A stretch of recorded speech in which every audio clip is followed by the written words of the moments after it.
Complexo Jorge Lacerda, da Tractebel, uma das maiores empresas do sul de Santa Catarina, gera energia a partir do carvão mineral. Mensalmente, cerca de 200 mil toneladas do tipo CE 4500 são ali consumidas. A matéria-prima, produzida por 10 fornecedores da região carbonífera do estado, origina-se de lavras diferentes e tem características fisioquímicas distintas. A adaptação dos equipamentos à diversidade do carvão recebido, evidenciada pelo ajuste da temperatura de fusão das cinzas, teve como consequência uma indisponibilidade de 750 horas de operação nas unidades 5 e 6 da unidade B do complexo. Isso gerou um custo de R$ 9.250.000. Em dezembro de 2006, tivemos a ocorrência de formação de um grande bloco de cinzas fundidas no interior da fornalha da caldeira 6. Essa ocorrência levou à indisponibilidade da planta durante 30 dias, sendo necessário inclusive o uso de explosivos para a remoção do bloco. Esse fato levou-nos à importância do fato da correta caracterização do ponto de fusão das cinzas no interior da fornalha. De posse desse resultado, podemos implementar ações de controle tanto operacionais ou a troca de equipamentos, visando evitar ocorrências como essa. A variação na qualidade do carvão afeta diretamente os equipamentos, principalmente pela fusão de cinzas no primeiro passo da caldeira. O acúmulo de cinzas dentro da caldeira, ele traz como principal impacto a indisponibilidade do equipamento. Por quê? A cinza ela vai se acumulando principalmente no primeiro passo. E quando ocorre o desprendimento dos blocos de cinza, esses blocos caem diretamente sobre a parede d'água, ocasionando o rompimento da tubulação. Esse rompimento acarreta a indisponibilidade do equipamento, porque ele tem que ser retirado de operação para que se faça a manutenção. Como o banco de dados sobre a composição química das cinzas é insuficiente, uma vez que não foram realizadas pesquisas sobre o tema no Brasil, foi necessário um estudo aprofundado das características do carvão que pudessem estar ocasionando a formação de cinzas fundidas e, consequentemente, a indisponibilidade forçada das unidades.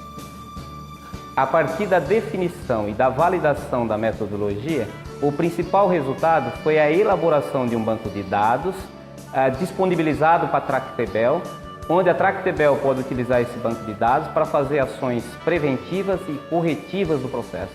Para identificar as fases relacionadas com a composição química do carvão e as temperaturas de fusibilidade das cinzas, foram utilizadas 150 amostras. A escolha do material foi realizada segundo a metodologia de quarteamento, para que fossem selecionadas amostras representativas. Em seguida, foram moídas para a obtenção de uma granulometria uniforme, próxima a 200 mesh Tyler. Após as amostras serem recepcionadas no centro tecnológico, elas passam por um processo de moagem para reduzir a granulometria e posteriormente são queimadas no forno mufla, para assim termos as cinzas de carvão. E essas cinzas são repartidas em 3 partes, uma enviada para o laboratório de São Paulo, uma outra parte enviada para a prestação de serviço e a última parte fica conosco para fazer as análises espectrais. Convertidas em cinzas por meio de combustão a 850 graus centígrados, com isoterma de 4 horas em forno do tipo mufla, as amostras foram caracterizadas quimicamente através de 3 técnicas: espectrofotometria de absorção atômica, espectrofotometria, espectroquant e raios-x. Este é o espectrofotômetro de absorção atômica, é utilizado para análise de metais.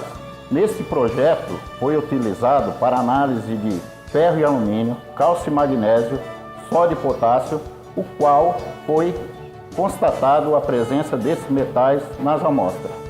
Para a realização das análises, foram pesados 300 gramas de amostra, no frasco de um bloco digestor para micro-ondas, e adicionados 2 ml de ácido fluorídrico, 3 ml de ácido nítrico e 2 ml de ácido clorídrico concentrados. O frasco foi colocado no micro-ondas por 4 minutos. A solução digerida foi filtrada e avolumada para 250 ml. Em seguida, foram pesquisados os seguintes óxidos: silício, alumínio, ferro, cálcio, potássio, enxofre, sódio, titânio e magnésio, sendo os resultados expressos em porcentagem do óxido presente na cinza obtida.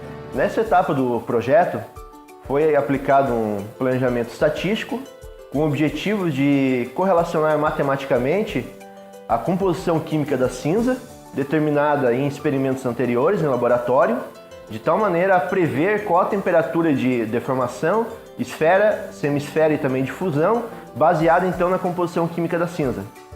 Nesse sentido, foi utilizado o software Estatística 10 e aplicado o método Quasi-Newton para realizar uma análise de regressão linear e não linear, baseados então nos fatores composição química, utilizando 9 concentrações de óxido e também alguns grupos que representam a concentração de óxidos ácidos básicos, relação dolomita R250, que conseguiriam então explicar qual é as 4 temperaturas estudadas em função desses parâmetros medidos experimentalmente.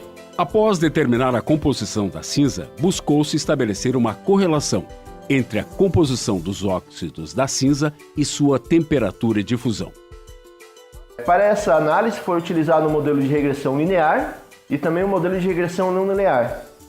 Para verificar qual o melhor ajuste entre os dois modelos, foi utilizado o coeficiente de variância e também a análise de variância ANOVA. Foram analisados 5 casos, onde foram consideradas diferentes variáveis independentes para compor a equação utilizada nas análises de regressão.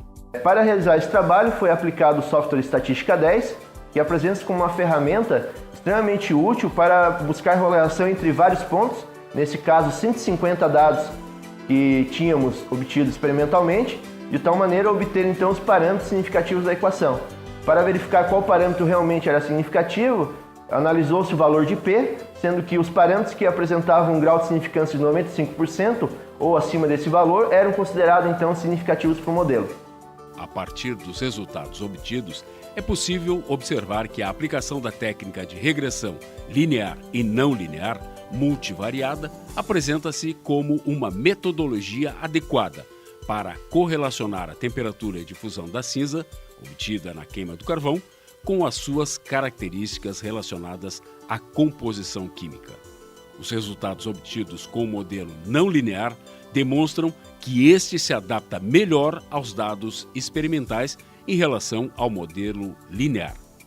Outros estudos estão sendo finalizados e realizados de forma a inserir outros parâmetros significativos na equação e melhorar o coeficiente de ajuste. O grande ganho para os cursos da área de Química é a participação dos alunos em projetos dessa natureza, onde ocorre a aproximação do setor produtivo com a universidade. O principal benefício desse projeto de pesquisa e desenvolvimento é trazer o conhecimento da correlação entre a composição química das cinzas do carvão e sua temperatura de fusão. Com esse conhecimento, nós poderemos prever se o carvão consumido em nossa caldeira tem ou não a tendência de fundir na temperatura que o equipamento se encontra. Com isso, nós reduziremos o índice de indisponibilidade do equipamento para esse problema. Esses projetos de pesquisa e desenvolvimento que a empresa tem desenvolvido são muito importantes, principalmente no desenvolvimento de novos conhecimentos. Para isso é fundamental a presença da universidade e não tem sido diferente nesse projeto de fusibilidade das cinzas, porque nós aproveitamos a experiência de nossa equipe, de nossos técnicos, junto com a experiência de técnicos da universidade, adquirindo conhecimentos que nós não temos e fazer esse intercâmbio de conhecimentos tanto da empresa para a universidade, quanto da universidade para a empresa. A Unisul tem um compromisso com a pesquisa e com a inovação. Pesquisa que forma o acadêmico para aprender a empreender, pesquisa para responder às demandas sociais, pesquisa para criar, consolidar e ampliar grupos e núcleos, compartilhando soluções e tecnologias e que, sobretudo, estabeleça redes de parcerias entre universidade, o setor produtivo, o governo, gerando inovação a partir da incorporação de pesquisadores aos centros produtivos da sociedade.